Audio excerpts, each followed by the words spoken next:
देखिए, एक जयंत इंद्र का बेटा, वो भी राम जी की परीक्षा लेने आया था। तो परीक्षा लेने के लिए क्या किया उसने?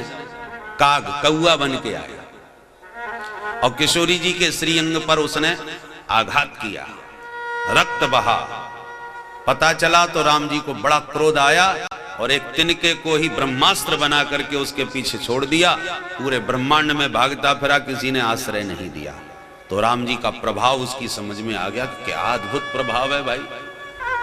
बाण एक सीख को ब्रह्मास्त्र बना के मेरे पीछे लौड़ा दिया, और गजब की बात है, मेरे बाप ने भी मुझे घर में नहीं घुसने दिया, इंद्र ने भी भगा दिया, चल भाग। माने भगवत विरोधी को संपूर्ण ब्रह्मांड में किसी ने आश्रय नहीं दिया। तो राम जी का प्रभाव जयंती की समझ में आ गया, परंतु अब जाए कहां? मरना निश्चित हो गया। तो नारद जी के चरणों में गिर गया, बाबा आप कुछ उपाय बताओ। तो संतों के पास युक्तियां होती हैं। बोले देख, ब्रह्मांड में तुझे कोई नहीं बचा सकता है, बचना चाहे तो उन्हीं राम जी की शरण में जा। बोले किस मुंह से जाऊं, उन्हीं का तो अपराध करके आया हूं, अब उनके पास वापस कैसे जाऊं? बोले जाते ही कह देना कि प्रभु कैसा भी हूं, मैं तो जीव हूं, आपका प्रभाव देखना चाहता था, सो आज मैंने अच्छी तरह आपका प्रभाव पहचान लिया, जान लिया।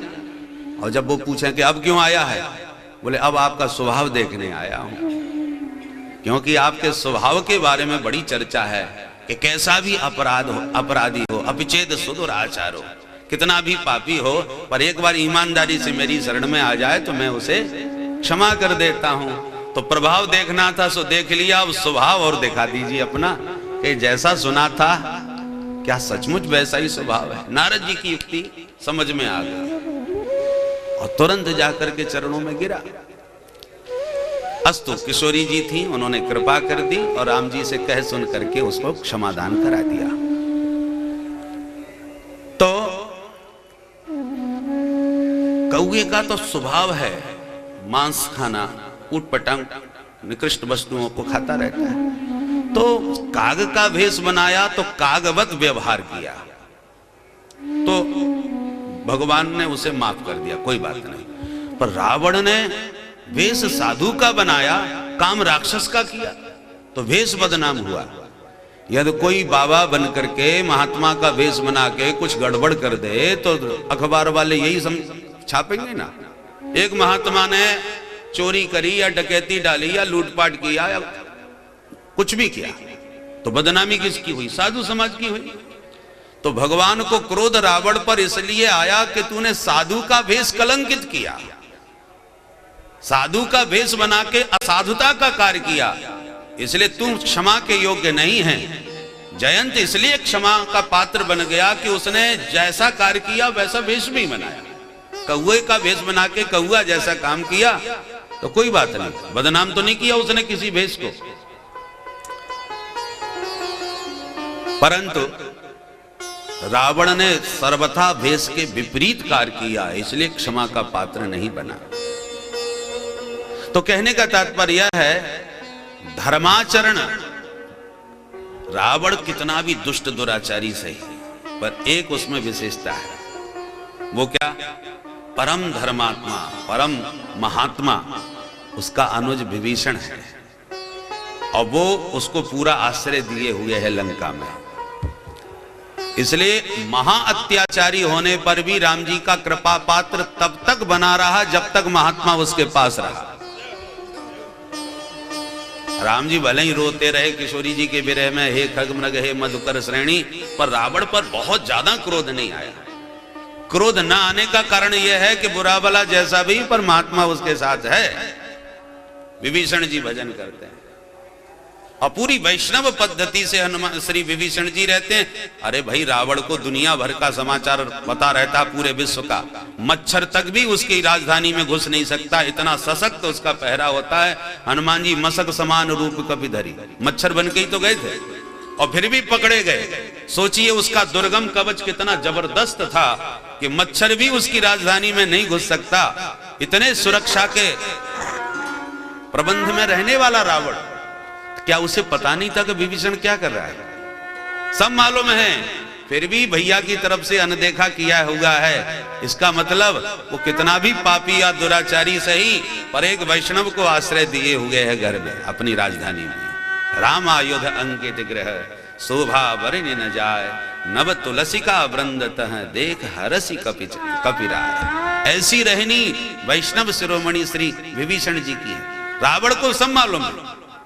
एक बार तो चुगलखोरों ने चुगली कर दी, बोले महाराज आप चारों तरफ संतों पर, कई महात्माओं को आपने जीते जी जलवा दिया था।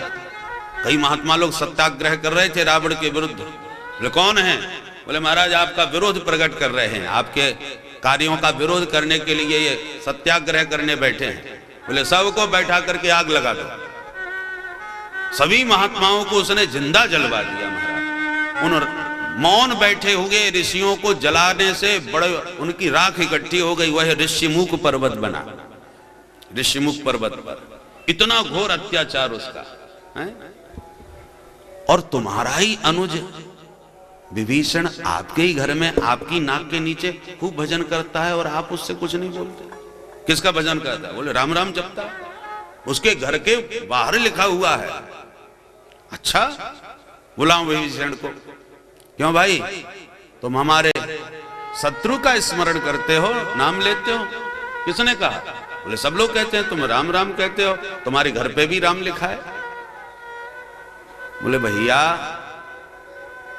एक महात्मा कह रहे हैं कि विभीषण जी ने भी युक्ति से काम लिया। राजा के विरुद्ध राजा के राज्य में रहना बड़ा मुश्किल है। विभीषण जी बोले सरकार, हम तो भैया भाभी दोनों का आदर करते हैं, इसलिए राम माने रावण, माँ माने मंदोदरी। हमने दोनों भैया भाभी का एक एक अक्षर अपने घर पे अंकित कर रखा। तो कैसे भी सही, जिम दसनन में जीव बिचारी, दांतों के बीच में जीव रहेगी तो थोड़ी भी गड़बड़ होगा तो घायल हो जाएगी। तो कैसे भी सही विभीषण रहते थे और रावण अनदेखा करके, चलो कोई बात नहीं। वो जानता था कि तीनों भैया तपस्या करके वरदान लिए, और जब रावण ने पूछा किसने क्या क्या मांगा, तो विभीषण जी ने कह दिया कि हमने तो भगवान की भक्ति मांगी। तो जानता है जो मांगी भक्ति का वरदान ही मांग के आया तो भजन तो करेगा ही है। इसलिए जानते हुए भी रावण विभीषण की तरफ से अनजान बना रहता है, करने दो। इसलिए राम जी की कृपा का पात्र बना रहा। रावण पर पूर्ण क्रोध तो तब आया जब महात्मा को लात मार के भगाया। तब राम जी ने कहा कि अब यह कृपा पात्र नहीं रहा। इसने महात्मा को लात मारी, और रावण ने भी विभीषण को लात क्यों मारी? बोले मूर्ख, एक तो राजनीति की दृष्टि से उसने सोचा कि मैंने राम जी से विरोध कर लिया है, और ये जान करके भी ये भगवान है। खरदूषण मुह सम बलवंता, तिन्ह को मारे बिनु भगवंता। भगवान के अलावा खरदूषण को कोई मार ही नहीं सकता, क्योंकि वो मेरे समान बलवान हैं। उसको मार दिया तो मुझे भी मार सकते हैं, और यदि हम सब मर गए तो ये पूरी लंका अयोध्या में सम्मिलित हो जाएगी, हम लोग सब गुलाम हो जाएंगे। ऐसी स्थिति में कम से कम एक सदस्य उनमें मिल जाए, तो यदि हम सबके सब मर जाएं तो कम से कम राजनीति तो हमारे वंश में, ये राज्य तो हमारे वंश में मिला ही रहेगा। इसलिए भी विभीषण को लात मार के भगा दी कि तू उधर जाके मिल। बोलो जय सिया राम। सब मर गए तो कम से कम तू तो बचेगा, खानदान का कोई तो रहे। अच्छा, क्या रावण को नहीं मालूम था कि लंका के बड़े बड़े गूढ़ रहस्य विभीषण जानता है? तो यदि सचमुच का विरोधी होता तो बंधक बना करके देशद्रोही के आरोप में उसे जेल खाने में डालता या मृत्यु दंड देता। लात मार के क्यों भगा दिया भाई? तो ये सब बाहर का दिखावा है। वस्तुतः एक भावना ये भी हो सकती है कि तू जाके उधर मिल, अथवा इसलिए भी लात मारी कि भगवान के चरण कमलों का ध्यान करता है और राक्षसों के बीच में रहता है। तो जब राम भक्त है तो उन्हीं के चरणों में जा, इसलिए चरण प्रहार करके राम जी का चरण स्मरण दिलाया गया। तो उन्हीं की शरण में जा, इन राक्षसों के बीच तेरा काम क्या चलेगा? तो बड़ा पंडित था रावण, भी कोई साधारण व्यक्ति नहीं था, जिसने साम दाम दंड भेद सारी नीतियों में निपुण है। तो उसने सोच समझ के ही लात मारी होगी। राखा को न स्वतंत्र। रावण के बारे में ऐसा लिखा गया है कि विश्व में उसने किसी को स्वतंत्र नहीं छोड़ा, सबको परतंत्र बना दिया। रावण के वैभव का वर्णन साहित्य में आता है कि जिस समय किशोरी जी का हरण करके रावण आया तो किशोरी जी को अशोक वाटिका में बैठा करके थोड़ा विश्राम करने के लिए चला गया। उसका कार्य पूरा हो गया। जब विश्राम कर रहा था और उसी समय ब्रह्मा जी का वेद पाठ करने का वक्त हो गया। क्योंकि रावण महान पंडित था तो छोटे मोटे पंडितों का वेद पाठ उसे पसंद ही नहीं आता था, तो ब्रह्मा जी की ड्यूटी लगा दे कि तुम हमको वेद पाठ सुना के जाया करो। जो आ गया उसके तो सब अधीन हो गए थे। ब्रह्मा जी की ड्यूटी लग गई वेद पाठ करने की। भोले बाबा खुद ही समय पर आ जाते थे कि भैया चेला समय हो गया, अब हमारी पूजा कर लो। किसी ने कहा भोले बाबा आप देवाधिदेव महादेव हो, दुनिया गुरुजी की पूजा करने गुरुजी के पास आती है और तुम कैसे गुरुजी हो जो चेला के पास जाते हो पूजा करवाने के लिए? गुरु होकर के चेला से डरते हो। अरे उसको बुलाया करो, आप क्यों जाते हो पुजवाने के लिए? भोले बाबा ने कहा भैया रावण जैसे चेला हो तो कोशिश यही करना चाहिए अपने घर ना आवे, इसलिए हम ही पहुंच जाते हैं कि भैया तू यहीं हमारी पूजा कर ले, हमारे घर मत आ। क्योंकि एक बार हमारे घर कैलाश में आया तो कैलाश कोई पूरा उठा करके हिला के रख दिया है। तो ऐसे उत्पाती चेलाओं को तो दूर ही रखना चाहिए ना घर से। हम घर गृहस्थी वाले हैं भोले बाबा, तो हमारा घर ही एक बार आके हिला गया, इसलिए हम उसी के यहां पहुंच जाते हैं। तो इतना अद्भुत वैभव रावण का। तो ब्रह्मा जी आ गए और जैसे उन्होंने सभा में आकर के कहा गणानान्त्वा गणपति गुं हवामहे, वेद ध्वनि हुई, सो भीतर से चपरासी रावण का भागा भागा आया और डांटता हुआ बोला ब्रह्मण्यध्ययन शनै समयः तूष्णीम बहिष्ठीयताम। हे ब्रह्मा जी ये गणानान्त्वा का समय नहीं है, ये वेद पाठ का समय नहीं है, चुपचाप मौन होकर के शांत होकर के बाहर जाके बैठ जाओ। फटकार दिया ब्रह्मा जी को। भरे सभा के मध्य ब्रह्मा जी से एक चपरासी ऐसे बोल रहा है कि चुप जाके बाहर बैठो, और विधाता की ये तो बहुत बुरी बेइज्जती है। पूरी सभा में सन्नाटा छा गया, लोग कानाफूसी करने लगे। तो देवताओं के गुरुदेव श्री बृहस्पति जी पड़ोसी के कान में कहने लगे देखो समय की गति। एक चपरासी सृष्टिकर्ता ब्रह्मा से कह रहा है कि चुपचाप जाके बाहर बैठ। कैसा समय आ गया। सो बड़बड़ाते वो बात कर रहे थे कुछ, तो उसने सुन लिया। तो बोला ए मूर्ख बृहस्पति, ये तेरे इंद्र की सभा नहीं है, क्या बकबक कर रहा है, शांति से बैठ। स्वल्पम जल्प बृहस्पते जड़मते नैसा सभा वज्रेण। बृहस्पति जी को भी मूर्ख कह दिया। भाई अब चपरासी को बृहस्पति जी की योग्यता का क्या पता। सो स्वल्पम जल्प बृहस्पते जड़मते, मूर्ख बृहस्पति जड़मती, स्वल्पम जल्प, धीरे धीरे बात कर, मौन होकर बैठ। तो बृहस्पति जी की बोलती ही बंद हो गई। रावण का चपरासी कोई क्या कहे भाई। नारद जी को लगा ये तो बड़े बड़े लोगों की बेइज्जती हो रही है आज भाई, चलो मैं कुछ बीणा पर स्वर छेड़ करके इसका थोड़ा मूड ठीक कर दूं, फिर बात किया जाए, वातावरण बदला जाए। सब मौनी बाबा बने बैठे सभा में और ये सबको भटकार रहा है, तो वातावरण ठीक करने के लिए थोड़ा बीणा के स्वर छेड़ दिए नारद बाबा ने। सो डांट दिया बीणाम संहर नारद, ए नारद बीणा नीचे रख।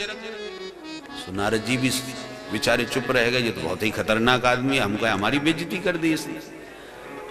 तो नारद जी तुमरु गंधर्व के बड़े अच्छे मित्र हैं, दोनों प्रायः साथ में भ्रमण करते हैं, घनिष्ठ मित्रता है दोनों की। तो तुमरु गंधर्वराज बोले सर्वोत्तम गायक था देवलोक का। उसने कहा देखो अभी बढ़िया मधुर स्वर की अपनी राग रागनियों से इसको दीवाना बना दूंगा, गाओ। जैसे उसने गुनगुनाना प्रारंभ किया उसको भी फटकार दिया। अलापम अलम तुम्बुरु, ए तुम्बुरु अलापकारी बंद कर। बेचारा वो भी मौन हो गया। ये तो सबको फटकार रहा है भाई। अंत में सभी हाथ जोड़ के बोले, भैया जी आपको क्या हो गया? एक तरफ से तुम सबको ही अपमानित किए चले जा रहे हो, ऐसी क्या बात हो गई? तब कहता है कि देवी जानकी जी के घुंघराली अलकावलियों को निहार करके महाराज दशानन के चित्त में वह केस भाले की तरह चुभे हुए हैं, उन भालों से घायल हुए हमारे दशानन इस समय विश्राम कर रहे हैं, अभी अभी बड़ी मुश्किल से सोए हैं। खबरदार जो किसी ने उनके विश्राम में विक्षेप डाला तो।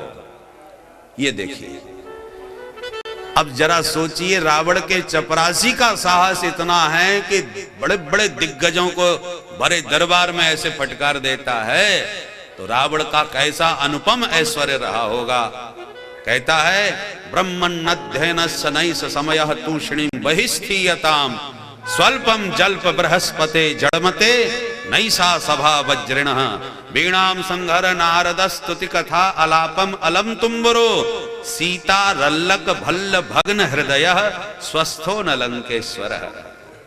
हमारे महाराज लंकेश्वर इस समय स्वस्थ नहीं है, इसलिए सब शांत रहो। ये रावण का वैभव, ये पराक्रम, परंतु धर्म विरुद्ध आचरण करने के कारण माता जानकी जी के सामने वह खद्योत के समान प्रतीत होता है, और धर्म का आचरण और धर्म का बल होने के कारण उस दशानन के ही घर में उसको दुत्कारने का दिव्य साहस माता जानकी जी में है। तो धर्मो रक्षति रक्षितः, धर्म की रक्षा करने वाले में अद्भुत बल होता है, धर्म का बल होता है।